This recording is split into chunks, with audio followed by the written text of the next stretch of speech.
Eu já respondi 2 vezes algo parecido. Eu vou botar os links nas descrições, mas a pessoa pergunta como um Bodhisattva sabe que é um Bodhisattva?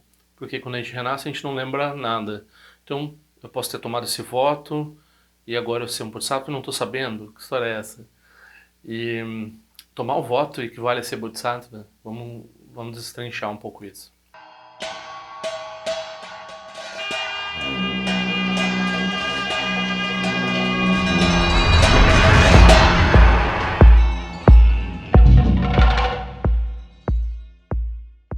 Então, é muito importante distinguir isso, né? Teve uma confusão bem grande aqui no Brasil com uma figura que tomou o voto de Bodhisattva publicamente e se considerou assim, começou a dizer para as pessoas: eu sou um Bodhisattva. E as pessoas começaram a, né, as pessoas começaram a convidar ele para falar e acreditar que ele era um Bodhisattva e dizer, fazer anúncio dele como um Bodhisattva.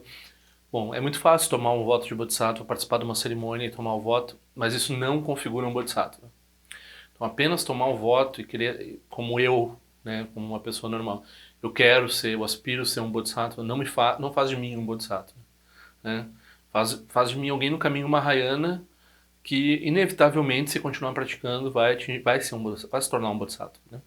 Nessa vida ou numa próxima vida. Então, essa é a primeira perspectiva. Tomar o voto não é a mesma coisa que ser um Bodhisattva. Ser um Bodhisattva significa atingir o primeiro bhumi. O primeiro bhumi significa que a pessoa tem uma realização da vacuidade, tem pelo menos um lampejo da vacuidade. E não é só um entendimento intelectual. É bom lembrar que o Dalai Lama disse que ele não tem nada mais do que um parco entendimento intelectual da vacuidade. Claro, todo mundo considera o Dalai Lama um bodhisattva, mas ele fala humildemente das suas capacidades como sendo meramente intelectuais. É muito interessante de pensar. Não conheço muitos professores que se autodeclaram bodhisattvas. Muitos deles nós consideramos Budas ou Bodhisattvas, mas isso faz parte da nossa prática de considerar eles dessa forma. Se eles são, se eles não são, isso daí é outro assunto. Tem muito a dizer sobre isso, eu já falei várias vezes também, mas é bom sempre repetir. Essa questão. A gente está falando de vacuidade, a gente está falando de ausência de eu. Então, se tiver uma pessoa que mantém uma visão arbitrária de si mesmo, né, uma noção arbitrária de si mesmo como alguma coisa, a gente não está falando de realização budista, não está falando de um bodhisattva. Mas aí o bodhisattva não sabe que é um bodhisattva? Não, ele tem clareza com relação às qualidades de um bodhisattva. Mas ele não guarda uma concepção de... Ele não tem uma pessoalidade que guarda uma concepção de bodhisattva como sendo ele sendo um bodhisattva. Assim. É muito sutil essa distinção, né? Então, se ele guardar, né, uma pessoalidade, uma conquista pessoal dentro do caminho do bodhisattva, aí se torna um materialismo espiritual, se torna um obstáculo, se torna um problema, né? Então os bodhisattvas não fazem isso. Os bodhisattvas, eles têm uma clareza total com relação ao caminho e eles estão além de realização e não realização. Isso inclui realizações, a realização definitiva e as realizações menores dos bhumis. Então eles não estão assim fazendo uma corrida de alçar bhumis, né? A gente fala dos bhumis como uma forma de explicar o caminho para pessoas que aspiram o caminho como nós. Eles não estão assim competindo para ver quem que chega num bhumi mais elevado e assim por diante, né? Então, tomar o voto é uma coisa, aspirar é outra coisa. Quando a pessoa tem realização da vacuidade e ademais ela é capaz de oferecer o próprio corpo como alimento para um animal, para um ser qualquer, sem hesitação e sem arrependimento. Então, quando nós somos capazes de fazer isso, nós estamos no primeiro bhumi, né? Eu não diria muita gente que se considera capaz de fazer isso. Então, talvez, né, daí a gente pensa, será que os bodhisattvas são raros? Não, eles não são tão raros assim, né? E com relação a lembrar, então, essa questão do lembrar, toda a questão da ignorância no budismo tem a ver com a ignorância com relação à nossa própria natureza.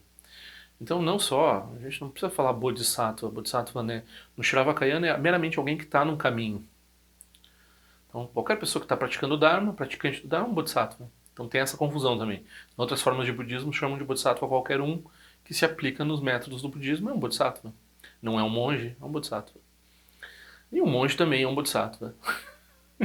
Então, ah, né, eles acham, é muito fácil para eles, já no Mahayana não. No Mahayana a gente vai dizer, os Bodhisattvas vão ser dotados de qualidades especiais, ele já venceu vários obstáculos, já revelou suas qualidades de forma expressiva, então ele está no primeiro boom, ele, pelo menos, então ele é capaz de oferecer o próprio corpo como alimento sem hesitação e sem arrependimento.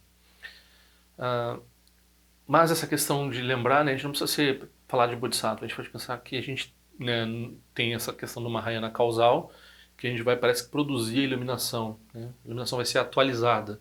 Então agora a gente tem um potencial de iluminação, depois a iluminação vai se revelar. Certo? Então é assim que se ensina para um certo tipo de mentalidade que precisa de ensinamentos causais, mais graduais e assim por diante. No Mahayana não causal, a gente, que é o todo o Vajrayana e também outra parte do Mahayana que não é o Vajrayana, mas tem muito Mahayana não causal. No Mahayana não causal não tem nem mesmo essa atualização. As qualidades já estão totalmente presentes e desabrochadas, elas não são reconhecidas. Então o nosso não reconhecimento das nossas qualidades e, portanto, nós não usufruirmos delas, não sermos capazes de ajudar efetivamente os seres, essa é a tragédia que a gente... Então, a diferença é bem sutil, né? Então, num sistema causal, a pessoa tem possibilidade de desenvolver qualidades, e isso é a natureza de Buda. Ela é uma qualidade inata de desenvolver essas qualidades. E daí ela vai praticar e vai desenvolver essas qualidades, expressar elas completamente no final do caminho. Numa Mahayana não causal, a natureza da realidade, da nossa própria natureza agora, nesse momento, como ela realmente ela já é plena de todas as qualidades, ou seja, é um Buda completamente iluminado. Mas isso não está sendo reconhecido. Então nós passamos por um processo de produzir esse reconhecimento e de usufruir isso, de trazer benefício para os seres, porque nesse momento nos parece, nós estamos também sob a carga da visão impura, nos parece que não está havendo benefício, nos parece que não está havendo, ninguém está se beneficiando dessas qualidades, em lugar nenhum, né? Então isso também faz parte da ignorância, o não reconhecimento disso. Então quando a gente fala não causal, a gente está incluindo o Vajrayana. No Vajrayana, então, quando a gente recebe uma iniciação, eles dizem, você não só é um Bodhisattva, você é um Buda completo. Né? Eles dizem o nome do Buda, que é a deidade que você vai praticar, e você vai praticar para se reconhecer dessa forma. Né? Então essa é a prática do caminho não causal. Algumas pessoas pensam assim, mas o Vajrayana é gradual, ao contrário do Zen, que é não... O que o Vajrayana tem de diferente do Zen com relação a gradual e instantâneo é que como a gente inventa um processo gradual em cima do não causal. Então tem uma liberdade de, mesmo que esteja completo desde o início, a gente passar por um processo. Né? Esse processo é a prática, é a sadhana e assim por diante. E a pessoa, quando ela vai praticar, ela logo vai perceber que esse processo é necessário. Assim, ela precisa passar por uma prática para reconhecer várias vezes, né? Tomar várias vezes a iniciação. Então a pessoa toma iniciação outra vez, outro dia, a pessoa me falou assim, eu ouvi tudo que você falou, daí eu resolvi que eu precisava tomar uma iniciação, fui tomar uma iniciação, nada de especial aconteceu. Isso a gente aprende a receber, né? Então a gente faz prática, a sadhana também, a própria prática, ela culmina, né, na recepção de bênçãos, iniciações dos Budas e assim por diante. Então, quando a gente participa de uma cerimônia e recebe da primeira vez, a gente não tem meditação, a gente não tem capacidade de autorreconhecimento, é só uma cerimônia, uma coisa, mas a gente fica com uma coisa muito importante que são os compromissos. Aí a gente vai obedecendo os compromissos, vai depurando os nossos obstáculos, as nossas capacidades de ver, de reconhecer as coisas como elas são, e então a gente vai atingindo a realização, que é apenas ver o que estava lá desde o princípio, né? Então isso tá bem claro para quem pratica Vajrayana, assim, pelo menos quem já ouviu um pouco de ensinamento, a gente sabe que é óbvio que a gente está se enganando o tempo todo com relação ao fato das nossas qualidades não serem vivenciadas como elas deveriam ser vivenciadas. E por que isso? Tem uma força muito forte dos clashes, do apego ao eu, e são essas manchas adventícias, né? Essas como se fossem nuvens na frente do sol, assim, que impedem. A gente diz, não sei se tem sol, porque está meio nublado. Né? Mas o sol está lá, ele está brilhando. Né? Essa é a metáfora tradicional dessa situação. Daí, Então todo mundo é assim, todo mundo está praticando para se reconhecer como, né? Porque uma Raina não causal é superior a uma Raina causal. Uma Raina causal é uma mentira que se conta para certas pessoas que precisam, que não conseguem entender o não causal. Então, elas, então a gente vai inventar um negócio bem longo, vários éons de prática e assim por diante para passar por esse processo, tal, porque não tem como a pessoa entender. Aí, para quem entende, a gente ensina o não causal. E vai cada vez ficando mais apertado, assim, cada vez mais de acordo com a realidade. A realidade é que os Budas eles não são produzidos, né? Não podem ser produzidos por causas e condições. Os Budas, e né, as realizações dos Budas e as qualidades dos Budas não podem ser produzidas por causas e condições, são causas e condições que estão nos impedindo de ver, de reconhecer o que realmente é. Né? Então isso é assim. Então, qual é a dica prática com relação a isso? É a pessoa pensar e dizer para os outros que ela é um Bodhisattva, que ela é um Buda? Não. A prática do Vajrayana é secreta. Então a pessoa não fala e ela não pensa também, ela não guarda a noção. Né? Ela não guarda a noção assim, não transforma o eu dela num. Aí é o pior, daí ela destruiu o motivo da prática. Né? Ela guarda a noção de que todos os seres têm essa pureza inerente. Né? Então, essa é a visão pura. Principalmente o nosso professor, começa pelo professor, de forma externa. Daí, ademais, né, a pessoa pergunta, tá, e nós esquecemos, e daí nós entramos nessa vida e temos que passar por um treinamento de novo? Bom, nem sempre. Então, quando há uma realização muito grande, a claridade com relação à nossa própria natureza não se dissipa no momento da morte e não se dissipa no processo de renascimento. Né? O renascimento é consciente e a pessoa vai para beneficiar os seres e ela passa por toda a vida dela sabendo que ela é aquilo que ela realmente é. Né? Então, esses são seres realmente especiais. Né? Na maioria dos casos, eles passam por um treinamento para dar. Não, tem alguns que precisam de treinamento, algum treinamento ainda. Tem outros que não precisaram nenhum de treinamento, mas eles passam por treinamento para dar exemplo. Porque seres como eu e você, a gente precisa passar por processos difíceis, assim, porque essas nuvens aí estão muito resistentes, esses obscurecimentos, né? Então a gente precisa se esforçar no caminho, né? Então, e eles não precisariam, mas também para eles não faz diferença. Então eles se esforçam no caminho e a gente pensa, puxa, como essa pessoa, isso nos inspira, isso nos faz praticar da mesma forma que eles. Então a gente vai lá e põe esforço e põe anelo, cria cada vez mais conexão com o Dharma e vê a importância do Dharma e assim por diante. Mesmo sabendo que, né, do ponto de vista definitivo, não há necessidade, né, para eles. Para nós, há necessidade. Então, da mesma forma que para quem precisa um caminho mais causal, e quem de nós também não vai cair nessa, não botamos uma cenoura na frente para praticar, né? Então a gente diz, eu sei que eu não tenho tanta compaixão. Então, se eu sentar aqui, ficar visualizando o sofrimento dos seres, ficar recitando mantra, emanando luzes, não sei mais o que, eu vou ter mais compaixão. Vou produzir mais compaixão para mim.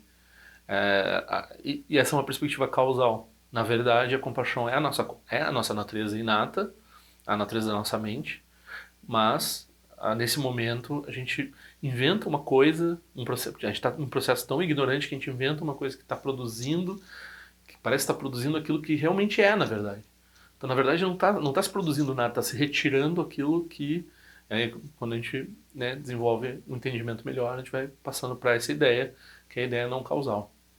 Então, tudo isso funciona, né? Se a pessoa quiser pensar de uma forma causal, tem Dharma para isso. Não causal, tem um Dharma para isso. Cada vez mais imediato, cada vez mais direto. E daí até inverte, né? O Vajrayana vai dizer assim, é imediato, é direto, já está presente desde o princípio sem princípio, mas é mesmo assim por uma... como se fosse um ornamento, né? Muitas vezes se usa essa expressão ornamento da realização. Né? O ornamento da realização é a pessoa passar pelo processo como um mero display, né? Então, os Budas, o Buda não precisava ter nascido, o Buda não precisava ter aprendido a meditar, não precisava ter passado fome, mas ele passa por todos os processos. Não só o Buda, cada um de nós também, né? Na verdade, não precisaria. Mas quando a gente atinge o resultado, a gente olha para trás e diz, ah, isso foi um mero display, isso foi uma mera forma de apresentar os ensinamentos para os outros. E não tem má vontade nenhuma, né? Não deveria ter má vontade nenhuma. Bom, recomendo que assistam os outros 2 vídeos. Eu acho que dessa vez eu compliquei um pouco mais o assunto, mas os 2 outros vídeos que eu falei sobre o assunto já cobrem bem, eu vou botar na descrição, né? Cobrem bem essa questão.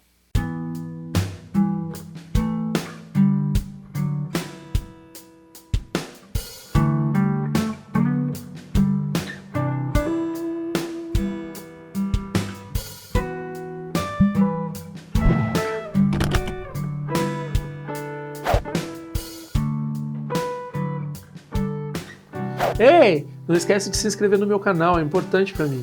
Clica na sinetinha para receber a notificação e se quiser se inscreve no meu boletim informativo de forma que eu ando fazendo, o que eu ando pensando.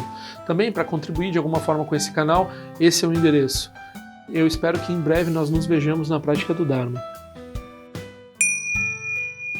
Ao longo de minhas muitas vidas e até este momento, todas as virtudes que tenho alcançado, inclusive o mérito gerado por esta prática e todas as que vier a conseguir, ofereço para o bem-estar dos seres sencientes. Possam a doença, guerra, fome e sofrimento diminuir para todos os seres, enquanto sua sabedoria e compaixão aumentam nesta e em vidas futuras. Possa eu claramente perceber todas as experiências como sendo tão insubstanciais como o tecido do sonho durante a noite e imediatamente despertar para perceber a manifestação de sabedoria pura no surgir de cada fenômeno. Possa eu rapidamente alcançar a iluminação para trabalhar sem cessar pela liberação de todos os seres. Nirawe Korajinga Sumpano Neoma Lundi Kwene Tirezi Wante Jinja Soiza Pekaja Produtin Jyochi Om Sochi Jamia Champene Jirasawa Kuncha Tuzio Zetai Bai Mediano Jutu Piamani Jogi Sasunda do Ten Jyochi Chime Kwene Pema Sambao Sasura Jinjese no Pai Garjuan Shujuku do Peku Kuze Destintes Indar Shinju Jigmetu Jutru Panangi Wancha Tungondo Pateno Muyeng Kupamalora Sanelundo Tinleta do Ten Jyochi Pemejasun Pemerizu Jepemetan Lati Kuzizuruan Pemancho de Droma de Sojino Nibe Melunde do Jyochi Nenjuane Chimpote Payuri Nebadan Basi Pechambundan Kusejan Senden Jyochi Kusun Sanje Guru Rinpoche Ngondo Kondade Wajin Bojabarche com seu tutor da Poça Sol Debson Chin de Lapto Sushi não são Ebe Jeshuva Dançam Palum de Drupachingelo Oma Humba Guru Pema Sede Hun Ken Locha Son de Loche Zalin Sasson Chapapel Trojo Sung Nangwa Damiral do Sungele Show